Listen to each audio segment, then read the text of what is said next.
It smelled awful. You know, I've seen that house every day of my life.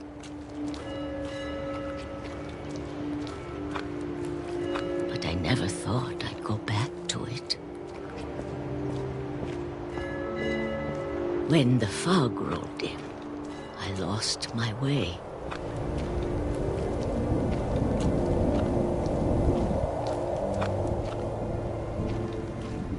I got turned around.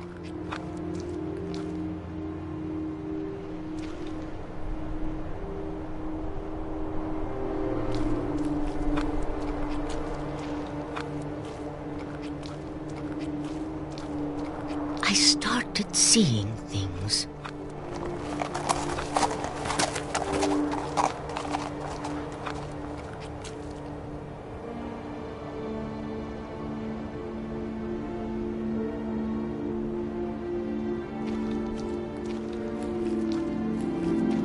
Things I'd forgotten had ever existed.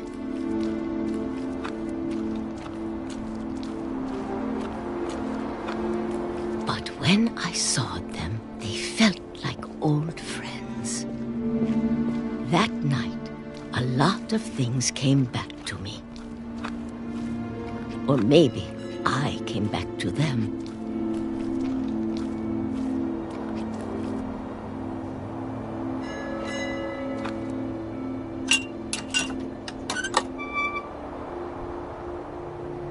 Things I can't explain, but that I need you to try and... Edith, what are you doing in here?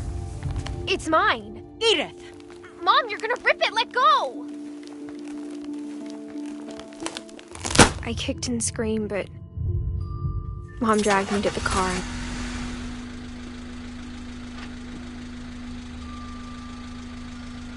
I never saw Great-Grandma Edie again. The next morning, the van came to pick her up, but she was already gone. After that, we moved around a lot.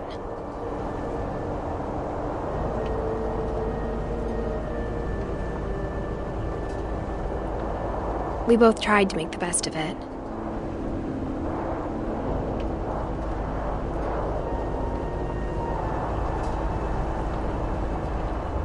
A few years went by.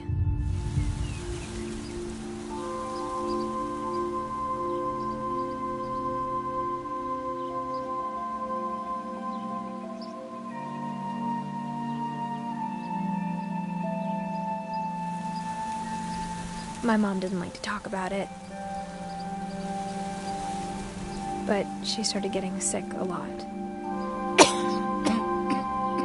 The rest happened pretty quickly.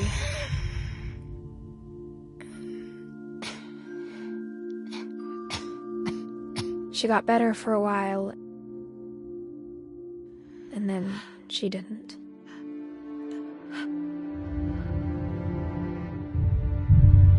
And then I was alone.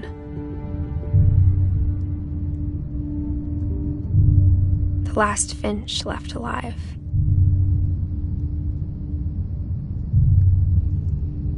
Until I found out about you.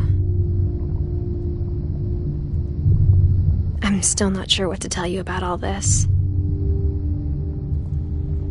If we lived forever, maybe we'd have time to understand things. But as it is, I think the best we can do is try to open our eyes and appreciate how strange and brief all of this is.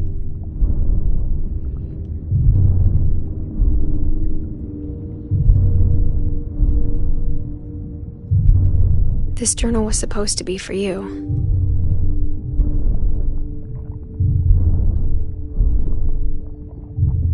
But now I hope you'll never see it.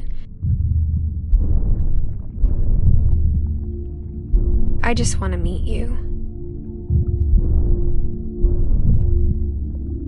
and tell you all these stories myself. But I guess if you're reading this now, things didn't work out that way.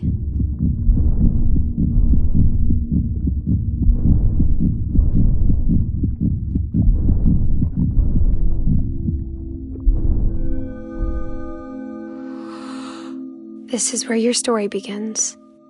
I'm sorry I won't be there to see it. It's a lot to ask, but I don't want you to be sad that I'm gone. I want you to be amazed that any of us ever had a chance to be here at all. Good luck.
A lot of this isn't going to make sense to you, and I'm sorry about that.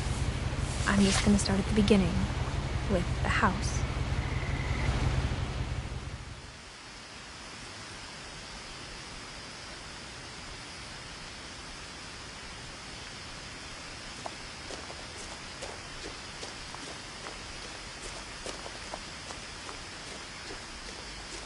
I lived here until I was 11, but I wasn't allowed inside half the rooms.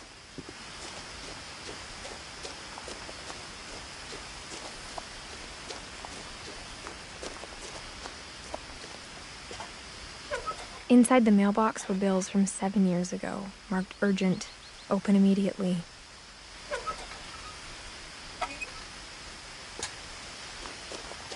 I hadn't been back since my brother Lewis's funeral.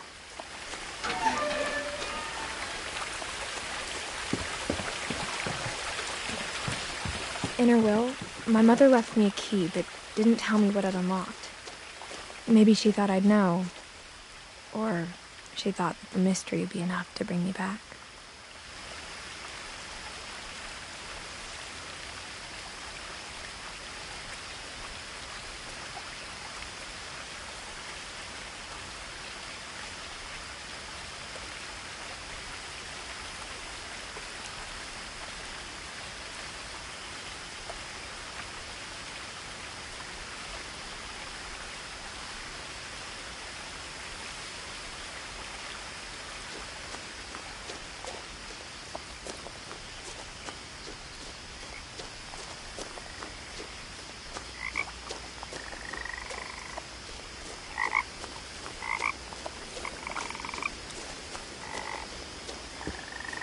The truth is, even after I inherited the house, I never thought I'd come back to it. But now I had questions about my family that only the house knew the answers to. The woods around the house have always been uncomfortably silent, as if they're about to say something but never do.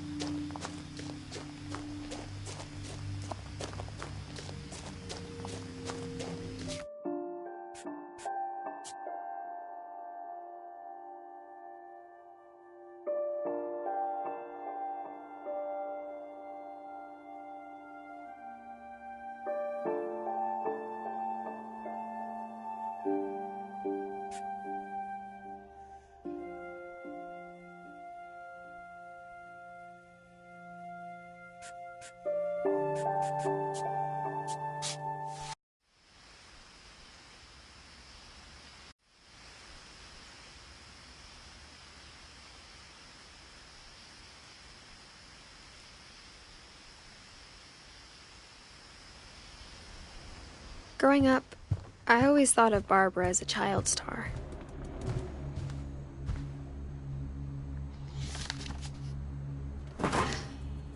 Of all the stories people wrote about Barbara's death, I'm surprised Edie saved this one.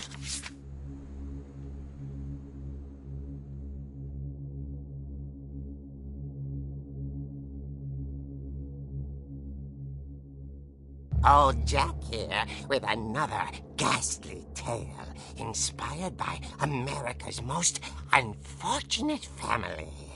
I'm calling it The Surprise Ending of Barbara Finch. As a child star, Barbara was famous for her scream. Now at 16, she was all washed up. A has-been. But in a lucky break, she'd been asked to perform her signature scream at a local convention for monster movie fans. It was just the boost her career needed. Unfortunately, her scream hadn't aged well. Getting better. I think you just need the right motivation. Her biggest fan and current boyfriend, Rick, was about to demonstrate when... Now that was a great scream. It was Barbara's father.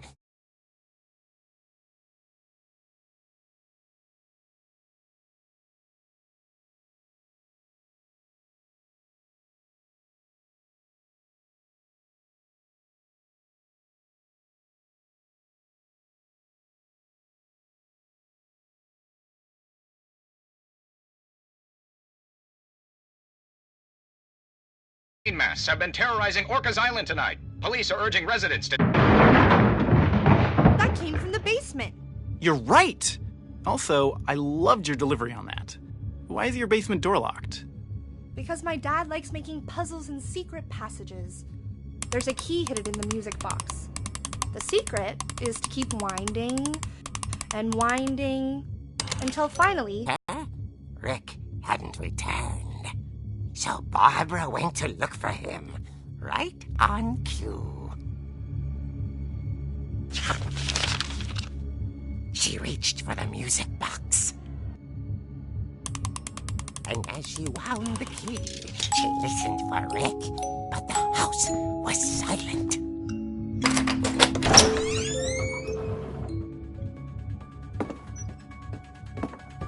Rick? She found Rick's crutch and imagined the worst.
I knew Grandpa Sam had a twin, and that he never talked about him. I guess my grandpa didn't like history any more than my mom did.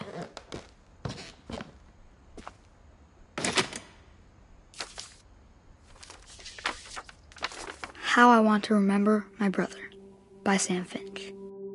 The thing I remember is that when he made up his mind, that was it. My brother said he'd die before he ate another mushroom, and he did. At Barbara's funeral, we swore we'd never be afraid again, and he wasn't. I think Calvin always wanted to fly. Sam! Calvin! Dinner's ready! Coming! But that day, he finally made up his mind to do it. I told him going around was impossible. Maybe if I hadn't said that,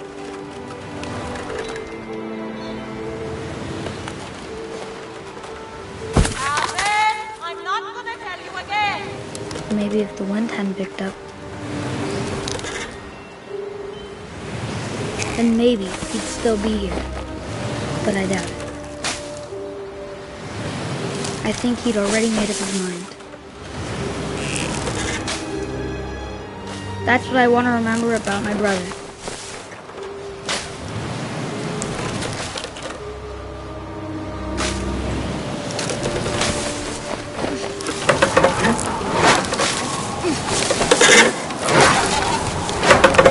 day he made up his mind to fly.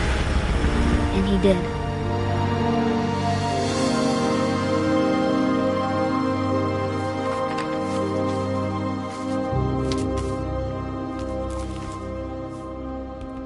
Calvin's story felt strangely familiar. When I was younger, I remember trying to do the exact same thing.